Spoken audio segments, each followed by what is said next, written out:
Hey everyone, it's Justin again. This help video is going to go over how to create the flowchart for the second proof within the wrap-up algebraic lines and angles proofs assessment. So our proof says, given that angle 2 and angle 5 are supplementary, prove that line L is parallel to line M. We also have a diagram that shows lines L and M being intersected by a transversal. This proof has actually given us a lot of information hidden in the problem. We're told to prove that two lines are parallel, and we only know 4 ways to do that.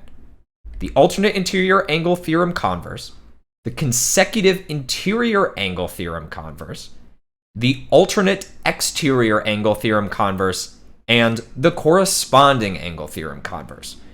These are all from back in our parallel and perpendicular lines unit.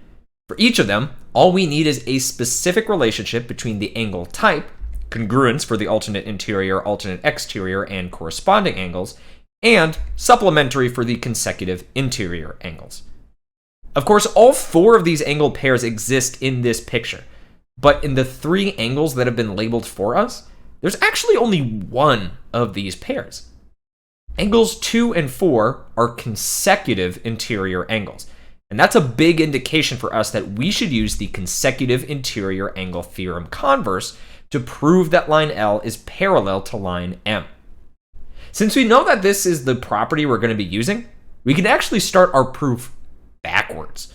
My last statement will be that line L is parallel to line M, and we're going to prove that using the consecutive interior angles theorem converse. In order to use that theorem for angles 2 and 4, I need 2 pieces of information.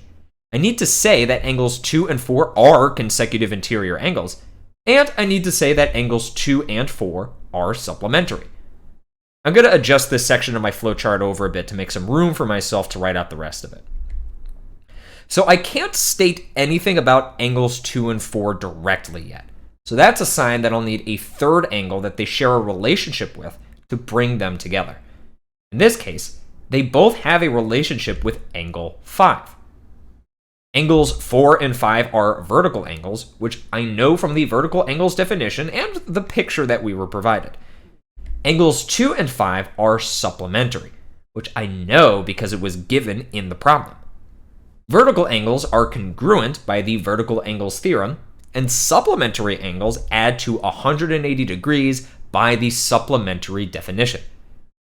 In order to bring these 2 pieces of information together to say something about angles 2 and 4, I'll need them to both be the same type of statement. I can't turn the supplementary equation into a congruence, but I can turn the vertical angles congruence into an equality by saying that the measure of angle 4 equals the measure of angle 5 by the congruence definition for angles. Now that they're both equations, I could see how I can use the substitution property of equality to swap out angle 5 for angle 4 and say that the measure of angle 2 plus the measure of angle 4 equals 180 degrees, which leads me over to angles 2 and 4 are supplementary. Let me just fill in my last reasons here. I know that angles 2 and 4 are supplementary because of the supplementary definition. I also know that angles 2 and 4 are consecutive interior angles because of the consecutive interior angles definition. Remember, these angle pairs exist in any situation where lines are crossed by a transversal. We just can't state any relationship between them unless we know that the lines are parallel. Now I have an entire flowchart with all of my statements, reasons, and arrows. I'm just going to rearrange this a bit to bring together these 2 halves of the flowchart that I created separately. There we go. This flowchart looks a little more organized. When you go to transfer this flowchart into a 2-column proof, make sure that you write your statements in a logical order. If you had already created a proof before watching this video, go back and correct your work now. If you'd been struggling to get started, take a break and come back later to see if you can recreate this proof now that you've seen how to complete it.